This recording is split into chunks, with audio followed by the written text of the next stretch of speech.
Alzheimer hastalığı demanslar içerisinde en sık görülen grup. Aslında demansların tek nedeni de değil. O yüzden ufak tefek sadece ismen diğerlerinden bahsedip Alzheimer üzerinden de demans hastalığını biraz anlatmaya çalışacağım. Nedir peki demans? Erişkinlerde beyin dokusunda bazı madde birikimlerine bağlı hasarlanma ve küçülme ile giden bir nörodejeneratif hastalık. Peki nedir bu maddeler? Bu maddeler protein türündeki maddelerdir.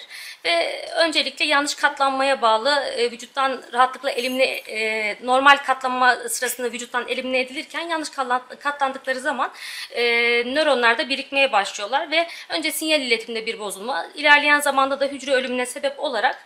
Peki bu düzelen ya da geçici bir durum mudur? Hayır, doğal seyri açısından kalıcı ve ilerleyici bir hastalıktır. Demansları biliyoruz, Alzheimer hastalığını, yaşlıların hastalığı. 70 yaşında görülme sıklığı yaklaşık %5 iken bu 90 yaşına geldiği zaman her iki kişiden birinde görüldüğünü biliyoruz. Etkilenen alan başlangıçta özellikle Alzheimer için konuşuyorum. Hafıza ile ilgili bir bölgeden başlıyor.